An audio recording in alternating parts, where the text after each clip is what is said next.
hanzi zvoni tete muri seiko ndidhani wamunaye uyo meseji iri kubva kuna Liberty Mukava ari kuPretoria, and then munhu uyo ndidhani Drago ndibos Tidi. Mune manzwa kupi information that's true. We have Dani in studio, so tisati tatanga interview yedu rega timbodai so Murikuenda kuchizungu kuchitungwesa. Aiwa kwa chungu wanda mvura tiriko. Aide ndiri kumesira nesiri mukati chaiwo ndivhure kwa bus. Ndiri ndine zvinhu zvakawanda. Vura ni bus. Apa ndine taira ndana ndine kamaza 323 kata umuka kari kumba. Dzine musoro idzi. Alright. Apa zvurise mzimu. Kuzimu kuri right. Atitika. Mzimu kuri bo. Aiwa. Ndivhurewo arina sori. Navhura. Tiri muzimu taijaira izvo. Anditi. Aiwa. Zvagara muchimunyatsoongorongedzawo zvakanaka. Alright. Munoita rekurovera kana makuri vhara. Alright, aiwa bo. Ndoro ndizvo zvigari. Makatamba senyu. Takaitamba mushe isu. Hanzi chi? Zvinhu zvacho here takaitamba mushe. Gara.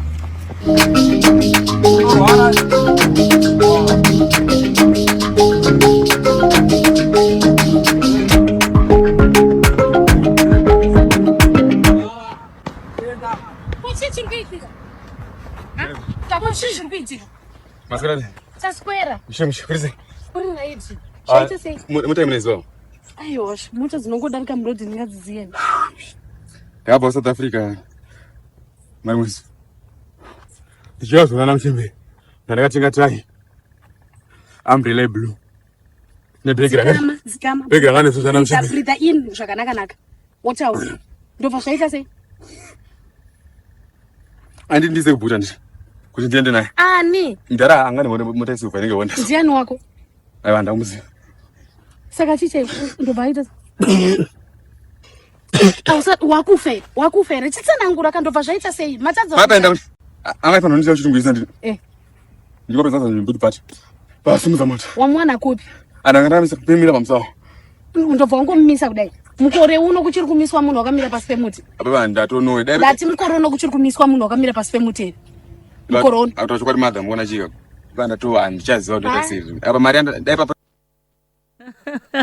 All right, ndomo ngumaskiza tati chimboplaya ka kuitira vai vangochimboti ko anonzi Dhani ndiani vangoti mukoma Dhani ndokuzivikana kwavanoita nditika nemaskits avanoita, and we have him in studio live ende vataiwana sinombokushanyiraiwo pano paPlatinum FM munzwa yawe 0719945945 ndo namba dzemustudio parokwanisa ngochitumira message. Mukoma Dhani, welcome to Platinum FM.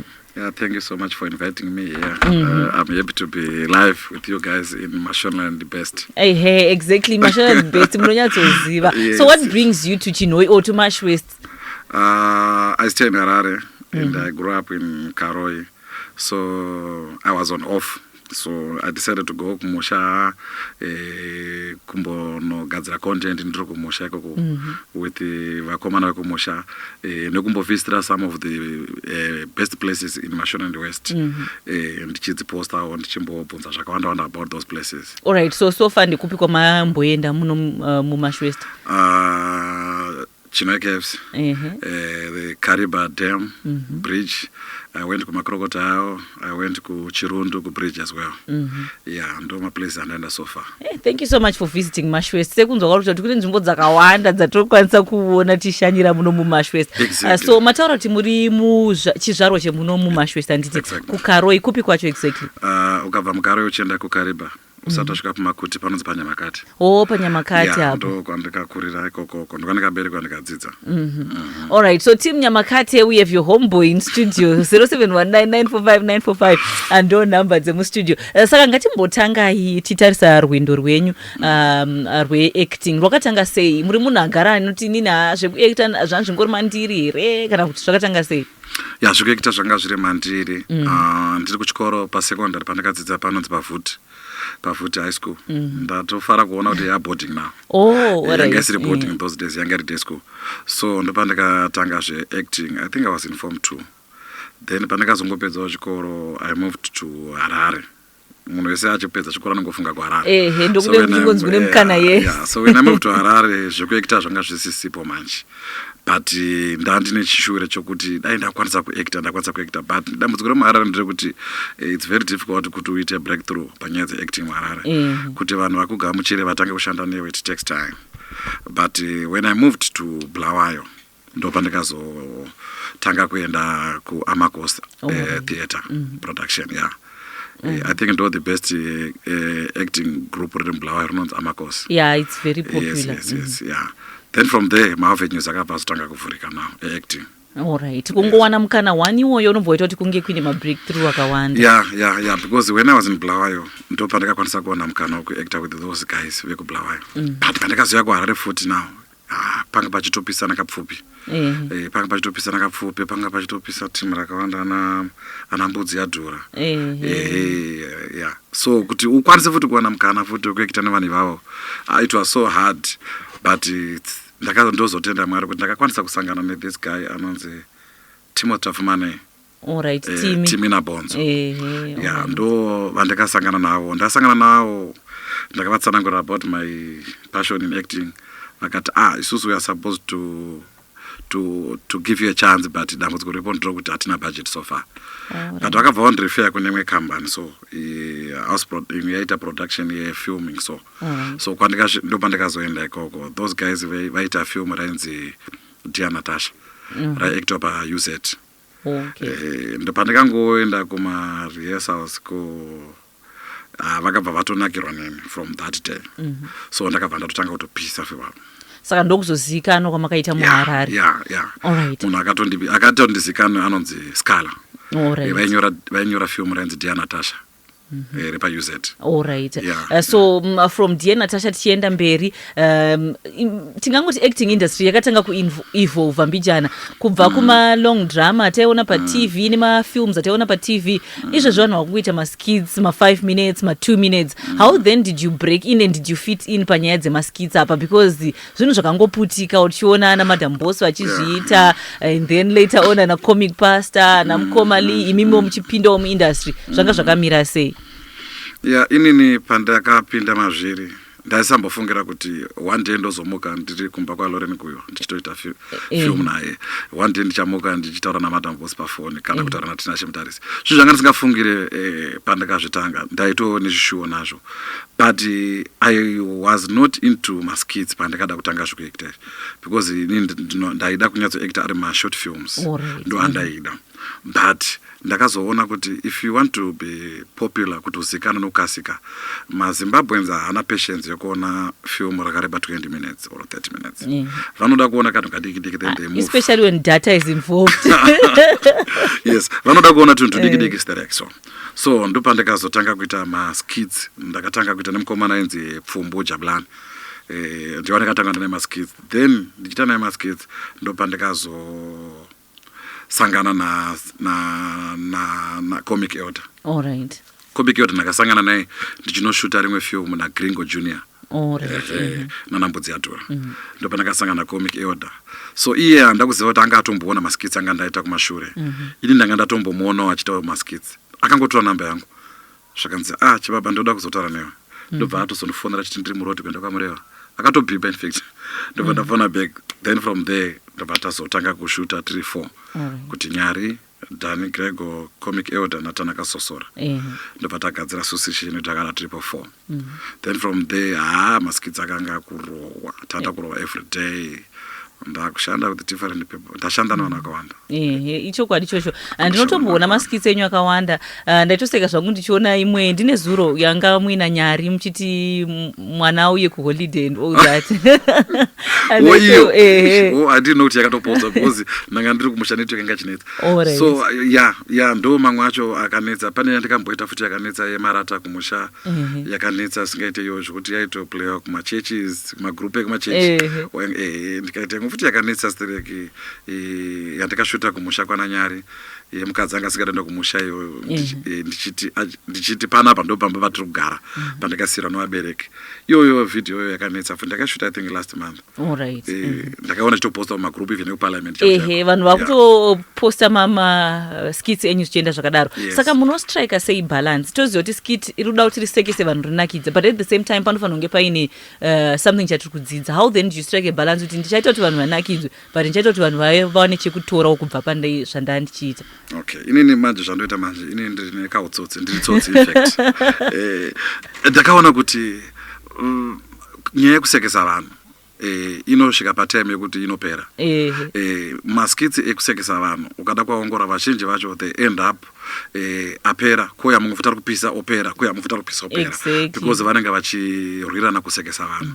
So inini I specialize more into doing atinoti ma-edutainment. Maskitsi andinoita inini haasekese but they educate people, anotaura zviri kuitika musociety, anotaura zviri kuitika mumarriages, anotaura zviri kuitika nzvimbo dzatinoshandira. Saka maskitsi angu ndeyekudzidzisa vanhu, haana kusekesa too much. Alright. Yes. Because zvakakosha at the end of the day tiwane chamadzidza kwete ngoseka chete because kumberi kuzvinhu zvanaka zvokuti tingasingadi kuseka zvisina basa. Exactly. Yes. Alright, ngatitaurei the financial aspect of it.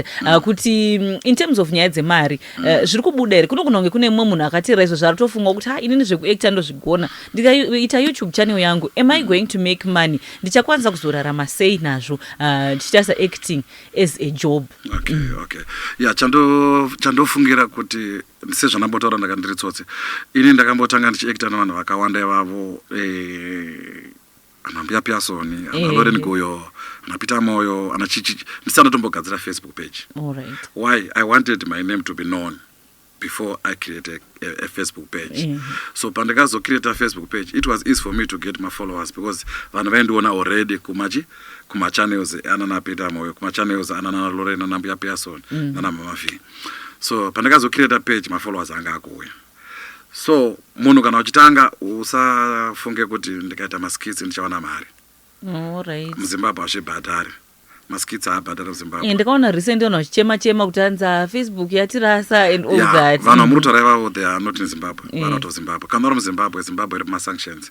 So you don't get paid when you are in Zimbabwe. Saka kana uchida kuti uite mbiri pamaskits, just do them uchingoti ipassion kana kuti italent randinaro. Usatarisire zvemari. Zvemari kana zvitozvo I think it comes as a bonus. Yeah.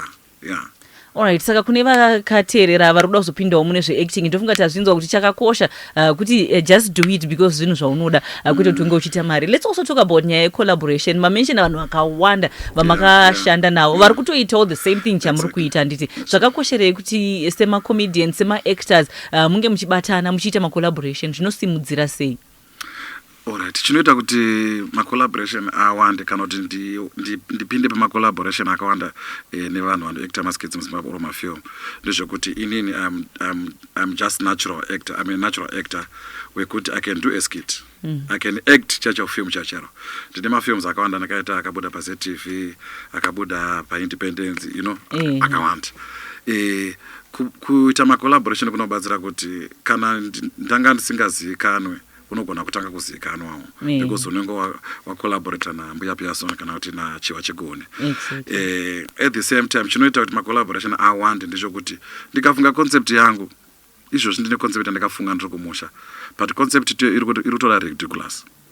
Alright. Nevoice rake.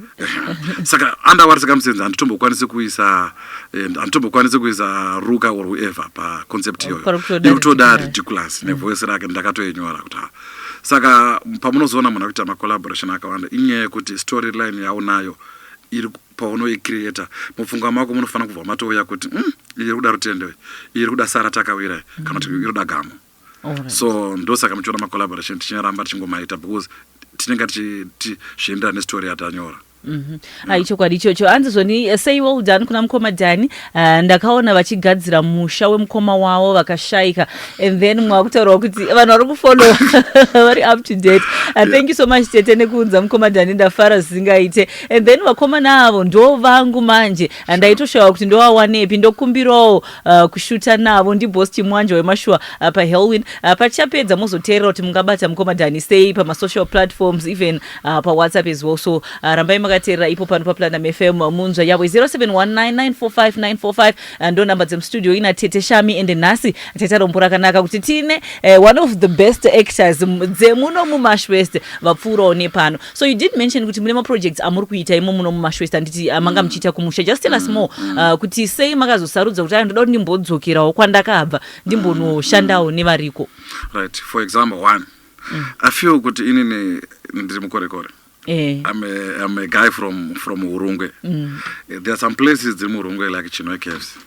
Vanhu avatombozivi kuti what is Chinwe Caves. Exactly. So I expect that when I go to Chinwe Caves, they should know me. They should let me go inside Chinwe Caves. Why? Because when I get inside Chinwe Caves, ndichatora mavideos. Ndichatora mari yakawanda. Ndichatora mavideos ndimomo. Ndichamakanda kupage kwangu. Page rangu rine maviews ama millions. Ndikaposta video nasi millions. Saka zvinoita kuti Chinwe Caves ipinde pamepo. Exactly. Because ndatorwa ndiri muChinwe Caves. Just like Kariba Dam, I was there and my officers about I said they were seeing me vachifara and my pictures. So mama projects anga ndichita ndeye kuti I've seen kuti every time pandoenda kumusha vapfana vekuvillage vekumusha vakangoona mota yangu anotomhanya kuya kumba kwedu vachida kutumirwa mavideos from my phone. So pandakati why can't I just create my games andinoita navo kumavillage kokoko. So ndakacreate magames andikaita navo kumusha andichaposta kana ndadzokera kutown. Ekutiwo zvinovapawo chido chokuzoitawo mafilm or maskits. Nokuti anenge achiti ndakabuda pavideo rakati. Yeah, so sometimes I feel like you have to pay back from the society kwandakakurirawo. Exactly. And like yeah. All right, thank you so much for the great week yamakaita. Tinenge tichizoona kuti ndezvipi zvamunenge makuposta as well muine vedu vemuno muMash West as well. Saka pamakutodzokera kuHarare. Adzokera kuHarare. All right, ayo totenda zvakanyanyisa nekutombopa mukana wokuti munge muchitaura nesu nhasi. Tingopedzisa your word of advice kune mumwe especially vechidiki vakagara vari kufunga kuti inini I think zvangu zvatozoramba inini. I will not be able to make it. Zvichida munhu anofarira acting ane imwe passion yakatosiyana but kurudzira munoda kumupawo pamusoro pekuramba akashinga nelife and kupeswa dream yake. Advice yandingangoda kukupa ndeyekuti yekutanga ndeyekuti as I said kuti I'm from Mashonaland West. Yainzi Mashonaland Best. Tinenge titarisira kuti people from this province they are supposed to support one another, especially kana mwana achibva muprovince iyoyo. Exactly. I've seen this in Masvingo region. Mavhituri vanosupporta nastere zvekudaro kunge maIndians. MaIndians vanogara vari 7-7 because they want to support one another. So I'm expecting kuti whoever is doing anything in Mashonaland West, tinofanira kunge tichitobatana tichitosimudzira our province. I'm happy kuti ndine vanoitawo maskits futi anobva from this province of mine, the likes of anonzi Hudson Mabona. Promoter Macheso is from Urungwe. Okay. Yeah, and we've got mukadzi wataiti Kiki is from Urungwe. So vanhu vandotaura nawo tichiona kuti what do we do toita sei kuti simudzire our province. Right. Then advice yandingangopa kune vari kutanga kuita vada kutanga kuita maskits. Maskits I think it's just a matter of having a phone inongori necamera right shot. Then ungotanga kuzvitora mavideos and usatedzera content inoita nalingi. Be yourself.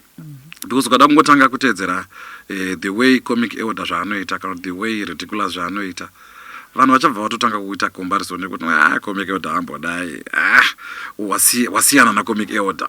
Ndofunga munozviona kuvaimbi kuti there are some people who compare Peter Moyo nababa vake, you know, because tine pfungwa dzekuti dewa Tongai Moyo.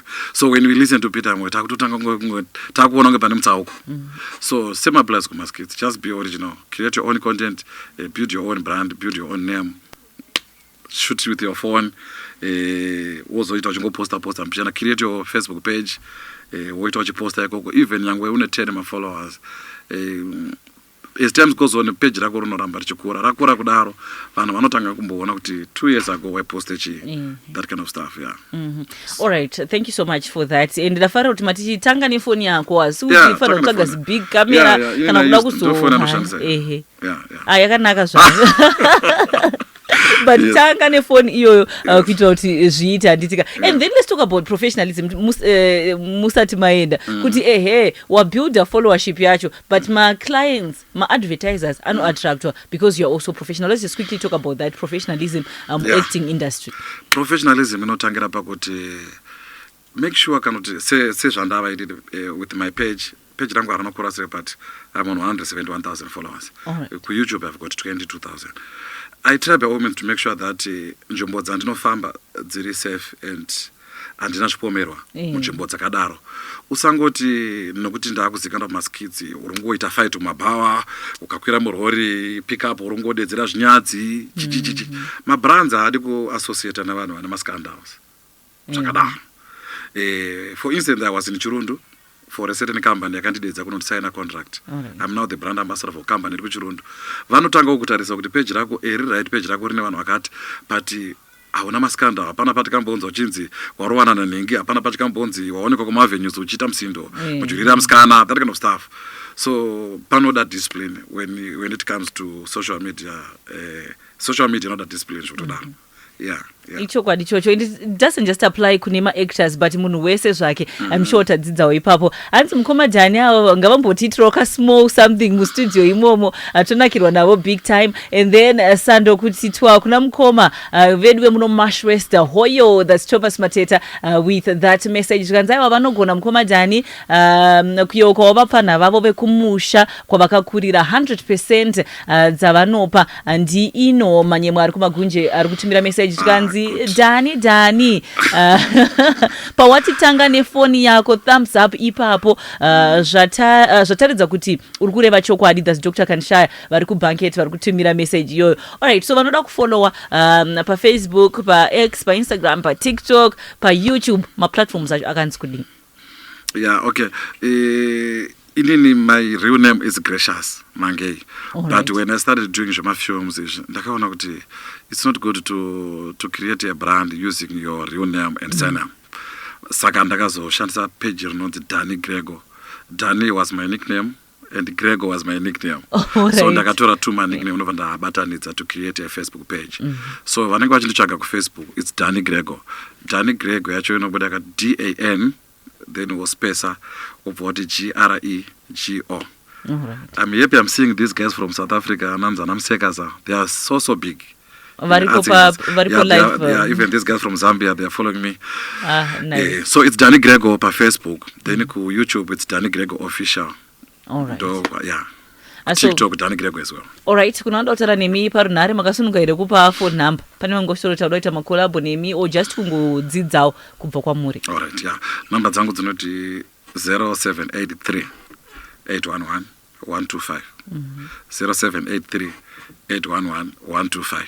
All right, thank you so much mukomadhani nekuya kwamaita mustudio. So song iri kuringa musoro menyu mazuva ano ndeipi yekuti tikangokuti ndoiripo ndeyani? Ndakabva kuita video yesong yaJapreza yakanzi Ibo. Saka Ibo ndio yatokuridzira here musati mai. Ndoti Ibo kana kuti Ibo.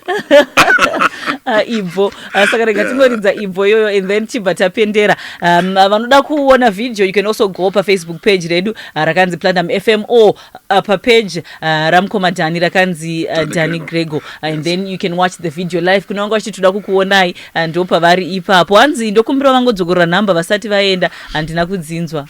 All right, number dzangu dzinoti 0783 811 125. 0783 811 125. Number dzadzisi pa WhatsApp.